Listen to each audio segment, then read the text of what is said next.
ডিব্ৰুগড়ৰ বিজেপি মিত্ৰজোঁটৰ প্ৰাৰ্থী কেন্দ্ৰীয় মন্ত্ৰী সৰ্বানন্দ সোণোৱালৰ হৈ আজি তিনিচুকীয়াত কেন্দ্ৰীয় গৃহমন্ত্ৰী অমিত শ্বাহে যিহেতু এক বিশাল ৰেলীৰে তেওঁ নিৰ্বাচনী প্ৰচাৰত অংশগ্ৰহণ কৰিব। ইতিমধ্যে আহি কেন্দ্ৰীয় গৃহমন্ত্ৰীগৰাকী তিনিচুকীয়াত উপস্থিত হৈছেহি। তেওঁ হেলিপেডৰ পৰা পোনে পোনে যি কনভেনশ্যন চেণ্টাৰ আছে সেই কনভেনশ্যন চেণ্টাৰতেই গৈ কিছু জিৰণি লৈছে আৰু তাৰ পৰৱৰ্তী সময়ত চলিহা নগৰৰ পৰা থানা চাৰিআলিলৈ অৰ্থাৎ প্ৰায় কেইবা কিলোমিটাৰ জোৰা এই যি পথ এই পথত তেওঁ এটা ৰেলী কৰিব আৰু সেই ৰেলীৰ বাবে ইতিমধ্যে তিনিচুকীয়া জিলা প্ৰশাসনৰ পৰা আৰম্ভ কৰি আৰক্ষী সকলো ইতিমধ্যে সষ্টম হৈছে আৰু কেন্দ্ৰীয় মন্ত্ৰী সৰ্বানন্দ সোণোৱালৰ হৈ এই যিটো নিৰ্বাচনী প্ৰচাৰ এই নিৰ্বাচনী প্ৰচাৰ যথেষ্ট আগ্ৰাসী ৰূপত বিজেপিয়ে দেখুৱাইছে। খুদ কেন্দ্ৰীয় গৃহমন্ত্ৰীগৰাকীয়ে আজি তিনিচুকীয়াৰ পৰা এটা বিশেষ বাৰ্তা কেন্দ্ৰীয় মন্ত্ৰীগৰাকীৰ হৈ কেন্দ্ৰীয় মন্ত্ৰী সৰ্বানন্দ সোণোৱালৰ হৈ বিজেপিৰ হৈ ডিব্ৰুগড় লোকসভা সমষ্টিবাসীক তেওঁ এটা বিশেষ বাৰ্তা ইয়াৰ পৰা দিব আৰু সেইবাবে পূৰ্ণ প্ৰস্তুতি ইতিমধ্যে প্ৰায় সম্পূৰ্ণ হৈছে। ফটো সাংবাদিক সন্তোষ যাদৱে দেখুৱাব যে তিনিচুকীয়াৰ থানা চাৰিআলিত এক প্ৰকাৰ যিটো তেওঁ মূল চলাচলৰ যিটো পথ সেই পথ ইতিমধ্যে প্ৰায় বন্ধ কৰা হৈছে। সেই পথত যান বাহনৰ চলাচল এক প্ৰকাৰ প্ৰায় বন্ধ আৰু চলিহা নগৰৰ পৰা প্ৰায় সন্ধিয়া 6:30 বজাত থানা চাৰিআলিলৈ কেন্দ্ৰীয় গৃহমন্ত্ৰীগৰাকীয়ে লগত যিহেতু মুখ্যমন্ত্ৰী উপস্থিত থাকিব তেওঁ এটা ৰেলী কৰিব আৰু সেই ৰেলীৰ বাবেই ডিব্ৰুগড় লোকসভা সমষ্টিৰ আটাইকেইটা বিধানসভা সমষ্টিৰ বিশেষকৈ তিনিচুকীয়া ওচৰৰ যিকেইটা বিধানসভা সমষ্টি সেয়া লাগিলে নৱগঠিত মাকুম বিধানসভা সমষ্টিয়ে কওক, সেয়া লাগিলে চাবুৱা কওক বা সেয়া লাগিলে ডিগবৈ কওক বা মাৰ্ঘেৰিটা কওক, এইসমূহ বিধানসভা সমষ্টিৰ পৰাও একাংশ ৰাইজ ইয়ালৈ অহাৰ কথা। কিন্তু তেওঁ মূলতঃ তিনিচুকীয়া বিধানসভা সমষ্টিৰ ৰাইজক লৈ তেওঁ এক বিশাল ৰেলীত তেওঁ অংশগ্ৰহণ কৰিব আৰু থানা চাৰিআলিৰ এই যি মূল পইণ্ট এই মূল পইণ্টতেই তেখেতে ৰাইজক উদ্দেশ্যি ভাষণ দিয়াৰ সম্ভাৱনা আছে। যদিও আনুষ্ঠানিকভাৱে তেওঁৰ যি চিডিউল বা তেওঁৰ যি কাৰ্যসূচী সেই কাৰ্যসূচীত যদিওবা তেওঁ ভাষণৰ প্ৰসংগটো উল্লেখ কৰা নাই, কিন্তু সকলোৱে আশা কৰিছে যে চলিহা নগৰৰ পৰা ৰেলী কৰি আহি এক বিশাল কেইবা সহস্ৰাধিক লোকেৰে সৈতে এক ৰেলী কৰি আহি সেই বিশাল ৰেলীৰ পিছত তেওঁ থানা চাৰিআলিতে আহি তেওঁ কিছু ভাষণ প্ৰদান কৰিব আৰু কেন্দ্ৰীয় মন্ত্ৰী সৰ্বানন্দ সোণোৱালৰ হৈ তেখেতে যিহেতু নিৰ্বাচনী প্ৰচাৰ চলাবলৈ ইয়ালৈ আহিছে আৰু ইতিমধ্যে য'ত তেওঁ জিৰণি লৈছে কনভেনশ্যন চেণ্টাৰত তাতেই তেখেতে যিসকল স্থানীয় বিধায়ক আছে, যিসকল জনপ্ৰতিনিধি বা যিসকল সাংসদ আছে সকলোৰে সৈতে ডিব্ৰুগড় লোকসভা সমষ্টিৰ নিৰ্বাচনী কুচকাৱাজ কেনেধৰণে চলিছে বা নিৰ্বাচনৰ যিটো বতৰা এই বতৰাৰ বুজ লৈছে আৰু এইকেইটা দিনত মূলতঃ মাত্ৰ কেইটামান দিন যিহেতু বাকী আছে এইকেইটা দিনত বিজেপি বা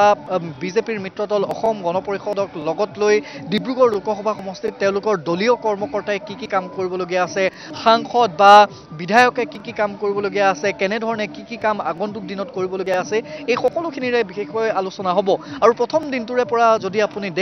চাই তেতিয়াহ'লে আপুনি দেখিব বা ND24ৰ দৰ্শকসকলেও দেখি আছে যে ডিব্ৰুগড় লোকসভা সমষ্টিটোত যেনেধৰণে এক শক্তিশালী প্ৰতিদ্বন্দ্বিতা হ'ব বুলি আশা কৰা হৈছিল, কিন্তু কেন্দ্ৰীয় মন্ত্ৰী সৰ্বানন্দ সোণোৱালৰ নাম ঘোষণা কৰাৰ পিছতেই যিহেতু ইয়াত যিটো শক্তিশালী প্ৰতিদ্বন্দ্বিতা সেই প্ৰতিদ্বন্দ্বিতা কিন্তু নোহোৱাৰ সম্ভাৱনাই অধিক হৈ পৰিছে। কাৰণ বিৰোধীৰ যিটো নিষ্ক্ৰিয়তা সেই বিৰোধীৰ নিষ্ক্ৰিয়তা ক্ৰমাৎ দেখিবলৈ পোৱা গৈছে, তাক লৈ যথেষ্ট চৰ্চা হৈছে। কিন্তু তাৰ সমান্তৰালভাৱে কেন্দ্ৰীয় মন্ত্ৰীগৰাকীয়ে এই আটাইকেইটা বিধানসভা সমষ্টিত প্ৰতিদিনে 8ৰ পৰা 9টাকৈ কাৰ্যসূচী কেতিয়াবা 10টাকৈ কাৰ্যসূচী তেওঁ অংশগ্ৰহণ কৰিছে, নিৰ্বাচনী প্ৰচাৰ চলাইছে, ৰাইজৰ ওচৰলৈ গৈছে, চাহ বাগিচা ৰাইজৰ ওচৰলৈ গৈছে, বিভিন্ন যি স্বায়ত্তশাসিত পৰিষদ সেই পৰিষদসকলৰ সৈতে পৰিষদৰ বিষয়ববীয়াসকলৰ সৈতে কথা পাতিছে, অসম গণ পৰিষদৰ তৃণমূল পৰ্যায়ৰ সৈতে কথা পাতিছে, ৰাইজৰ ওচৰলৈ গৈছে। গতিকে খুব যুদ্ধংদেশী ৰূপত আগ্ৰাসী ৰূপত কেন্দ্ৰীয় মন্ত্ৰীগৰাকীয়ে কিন্তু প্ৰচাৰ অভিযান ইতিমধ্যেই চলাইছে। গতিকে সেই বিষয়বোৰক নজৰ ৰাখি আজি যিহেতু তিনিচুকীয়াত আহি উপস্থিত হৈছে সেই কেন্দ্ৰীয় গৃহমন্ত্ৰীগৰাকী, গতিকে আজি অধিক উৎসৱমুখৰ পৰিৱেশৰ বাবে বিজেপিয়ে ইতিমধ্যে সাজু হৈছে পূৰ্বৰে পৰা। মই আকৌ এবাৰ পৰিৱেশটো দেখুৱাইছোঁ, ইতিমধ্যে প্ৰায় সহস্ৰাধিক লোক ইয়াতেই স্থানীয় যিসকল লোক তাৰে বহু সংখ্যক লোক প্ৰায় 3 ঘণ্টা ধৰি ইয়াত আহি উপস্থিত হৈছেহি 3 ঘণ্টাৰ পূৰ্বৰে পৰা আৰু তেওঁলোকে যিটো ৰেলী সমাপ্ত কৰি ইয়াতেই ভাষণ প্ৰদান কৰিব সেই ভাষণ প্ৰদান কৰাৰ পিছত তেখেতে যিহেতু ৰেলী ইয়াতে সামৰণি মাৰিব, গতিকে থানা চাৰিআলিত বহু হাজাৰ লোক ইয়াত যেহেতু সমবেত হ'ব সেই কথাটো ইতিমধ্যে নিশ্চিত হৈছে গতিকে সকলোৱে অপেক্ষাৰে বাট চাইছে চলিহা নগৰৰ পৰা পোনে পোনে ৰেলী ওলাই আহি থানা চাৰিআলিলৈ আহিব আৰু থানা চাৰিআলিতেই ৰাইজক উদ্দেশ্যি ভাষণ প্ৰদান কৰাৰ পিছত এই ৰেলী সামৰণি মাৰিব সকলোৰে যথেষ্ট উদ্গ্ৰীৱ হৈ আছে যে ভাষণত কি থাকিব কেন্দ্ৰীয় গৃহমন্ত্ৰীগৰাকীয়ে কি মূল ইস্যু হিচাপে নিৰ্বাচনী প্ৰচাৰৰ যিটো ভাষণ থাকিব সেই ভাষণত কেনেধৰণে তেখেতে গোটেই কি ইস্যু হিচাপে তেখেতে আগবঢ়াই লৈ যাব ভাষণত এই বিষয়বোৰ আলোচনা হৈছে আৰু সমান্তৰালভাৱে চৰ্চাত আছে যে এই যেটো নতুনকৈ গঠন হোৱা মাকুমে কক বা ডিব্ৰুগড় লোকসভা সমষ্টিৰ নতুনকৈ সমষ্টি পুনৰ নিৰ্ধাৰণৰ পিছত যেটো গণবিন্যাস বা ভোট বিন্যাস যেটো এটা নৱগঠিত ৰূপত হৈছে সেই নৱগঠিত ৰূপে কাক কেনেকৈ সহায় কৰিব এই কথাবোৰ যেটো চৰ্চাত আছে গতিকে সেই চাই ইয়াৰ কাষতে যেটো নতুনকৈ মাকুম বিধানসভা সমষ্টি গঠন হৈছে তাৰ পৰাও একাংশ লোক ইয়ালৈ আহিব বা আহিছে এই ৰেলীত অংশগ্ৰহণ কৰিবৰ বাবে আৰু কেন্দ্ৰীয় গৃহমন্ত্ৰী গৰাকীক অভিবাদন জনাবৰ বাবে বিভিন্ন প্ৰান্তৰ পৰা বিজেপিৰ সকল নেতা কৰ্মী সকলোৱে তিনচুকীয়াত আহি বাহৰ পাতিছেহি গতিকে আৰু মাত্ৰ এটা ঘণ্টাৰ পিছতেই সেই দৃশ্যসমূহ আমি দেখিবলৈ পাম আৰু ND24 দৰ্শকসকলক আমি নিশ্চিতভাৱে দেখুৱাম আৰু 6:30 বজাত ৰেলী আৰম্ভ হ'ব তাৰ পিছত আজিৰ পৰা দুটা দিনৰ পূৰ্বে যেতিয়া মুখ্যমন্ত্ৰীগৰাকীয়ে কেন্দ্ৰীয় মন্ত্ৰী সৰ্বানন্দ সোণোৱালৰ হৈ ডিব্ৰুগড় চহৰত যেতিয়া তেওঁ এক ৰেলীত অংশগ্ৰহণ কৰিছিল তাতেই প্ৰায় 20ৰ পৰা 30,000 লোকে অংশগ্ৰহণ কৰিছিল বৰষুণত তিতিবুৰি এক ডাঙৰ এজাক প্ৰবল বৰষুণত তিতিবুৰি সেই সকল ৰাইজে ৰেলী কৰিছিল মুখ্যমন্ত্ৰীগৰাকীৰ সৈতে কেন্দ্ৰীয় মন্ত্ৰীগৰাকীৰ হৈ স্বতঃস্ফূৰ্তভাৱে ৰাইজ ওলাই আহিছিল সৰ্বানন্দ সোণোৱালৰ বাবে স্বতঃস্ফূৰ্তভাৱে বিভিন্ন প্ৰান্তৰ পৰা ৰাইজ ওলাই আহিছিল গতিকে আজিও সকলোৱে আশা কৰিছে যে ইয়াত হয়তো 50,000ৰ অধিক লোকো সমবেত হ'ব পাৰে এতিয়াই তাৰ পূৰ্বানুমান কৰিব পৰা নাযায় কিন্তু কথাটো হ'ল যে আৰু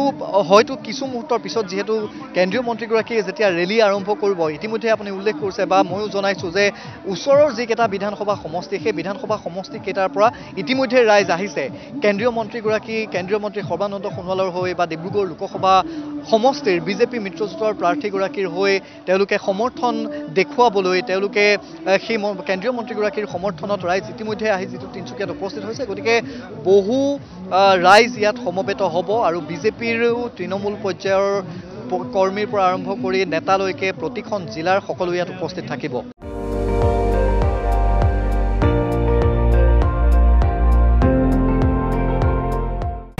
আপুনি চাই আছে ND24 সৰ্বশ্ৰেষ্ঠ নহয় সৰ্বোত্তমৰ দৌৰত